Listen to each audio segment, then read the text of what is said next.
Hello everyone, কেমন আছো তোমরা সবাই? আশা করছি সবাই খুব ভালো আছো আর আমিও খুব ভালো আছি। আজ আবারও তোমাদের সামনে একটা ব্লগ নিয়ে চলে এলাম। আর আজকের ব্লগটা মানে আমার জন্য অনেক বেশি এক্সাইটমেন্টের, আর তোমাদের সাথে আমি এটা শেয়ারও করব। কারণ আজকের আমার যে লোকেশন, সেখানে আমি একবার দুবার নয়, আমি আজকে নিয়ে চারটে ব্রাইড করতে যাচ্ছি।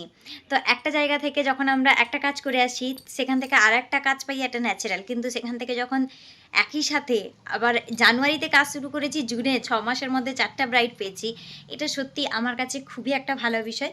তো চলো দেখা যাক কেমন কাজ হয়, আর যেতে যেতে তোমাদের সাথে পুরো গল্পটা শেয়ার করব। চলো, লেটস গেট স্টার্টেড। বাড়ি থেকে বেরোতে না বেরোতেই টোটোর হয়ে গেছে চাকা পাংচার। তো ওটাই দাদা ঠিক করছে। আর আমার ছেলে তো আমাকে বারে বারেই জিজ্ঞেস করছে যে আমরা কখন যাব, আমরা কখন যাব। যাই হোক, ফাইনালি ওই দিন ছেলে আমার সাথেই গেছিলো, কারণ ওর বাবাও কাজে গেছিলো আর ওর ঠাকুমাও বাড়িতে ছিল না, তাই আমাকে ওকে নিয়েই যেতে হয়েছিল। তো যাই হোক, আমি একটু বসলাম যে দেখি কখন টোটোটা ঠিক হয়। তারপর টোটোটা ঠিক হওয়ার পরে আমি আর আমার ছেলে মিলে দুজনে কাজের জন্য বেরিয়ে পড়লাম। তো ছেলে যেহেতু একটু বড় হয়েছে, সেহেতু সে এখন আমার সাথেই যায় আর কাজটাকেও অনেক উপভোগ করে। যাই হোক, আমরা দুজনে গল্প করতে করতে এগিয়ে গেলাম। তোমরা যারা আজকে আমার চ্যানেলে নতুন বা আমার ভিডিওটা নতুন দেখছো, তাদেরকে আমি রিকোয়েস্ট করব চ্যানেলটিকে সাবস্ক্রাইব করে পাশে থাকা বেল আইকনটি ক্লিক করে দিতে। আর যদি আমার ব্লগগুলো তোমাদের ভালো লাগে তাহলে লাইক করে একটা কমেন্ট করে দিতে। আমি আমার গ্রামের রাস্তা পেরিয়ে শহরে চলে এসেছি। এটা হচ্ছে আমাদের মেন বাজার। এখান থেকে আমরা সমস্ত জিনিসপত্র কেনাকাটা করি। যেহেতু একটু দুপুরের দিকে বেরিয়েছিলাম, বেশিরভাগ দোকানই বন্ধ ছিল, তখনও খোলেনি। 4:10-15 বাজবে তখন। এখন তো যেহেতু রোদের টাইম, সেহেতু একটু 5টার দিক করে দোকানগুলো খুলে আর কি, কারণ প্রচুরই রোদ থাকে। যাই হোক, বাজারের মধ্যে আমি চলে এসেছি। আর আমি ব্রাইডের ফুল নিয়ে যাব বলেছিলাম, কারণ ব্রাইড আমাকে সেই মতোই বলেছিল। ব্রাইড বলেনি, ব্রাইডের এক ননদ বলেছিল যে তুমি ফুলটা নিয়ে আসবে, যেহেতু মার্কেটের ওপর দিয়ে আসছো।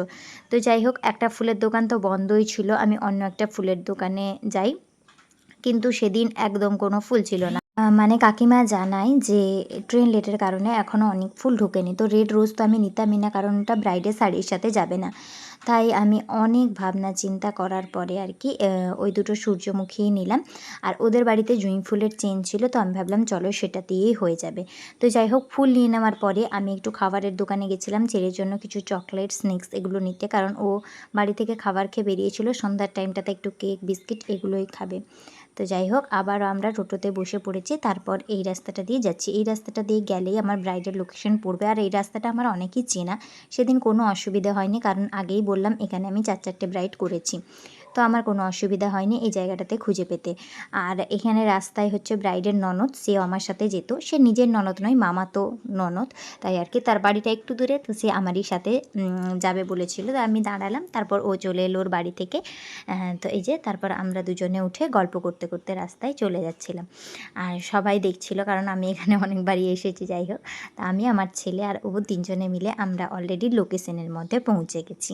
তো চলো দেখা যাক ব্রাইড কী করছে। ব্রাইডের লোকেশনে ঢোকার পর তো অনেক কিছু হয়ে গেছে, সেগুলো ভিডিও আমি করে উঠতে পারিনি, কারণ হচ্ছে রুমের প্রবলেম হচ্ছিল। সেদিন প্রচুর গরম ছিল, বিয়েবাড়ি মানে প্রচুর লোকজন ছিল, যার জন্য আমার একটু রুম সিলেক্ট করতেও প্রবলেম হচ্ছিল।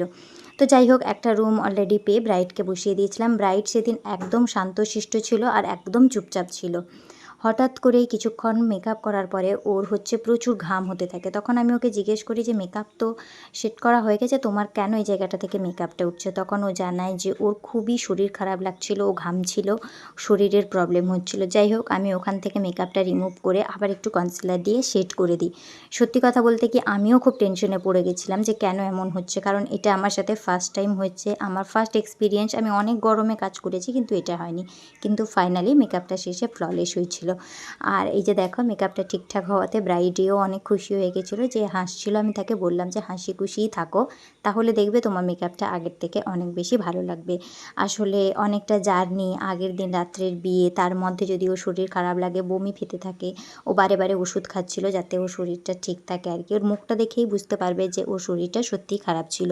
আর ও একদমই সাদামাটা, একদমই সিম্পল আমার কাছে সাজতে চেয়েছিল। আমাকে বলেছিল যে যতটুকু না করলে নয় ততটুকু।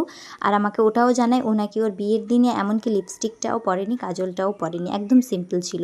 তো আমি তো শুনে পুরো অবাকই হয়ে যাই যে আজকের ডেটে কেউ এতটা সিম্পলভাবেও বিয়ে করতে পারে, মানে একদম উইদাউট মেকআপ না করে, ঠিক আছে নিজেরা বাড়িতেই তো একটু মেকআপ করতে পারে।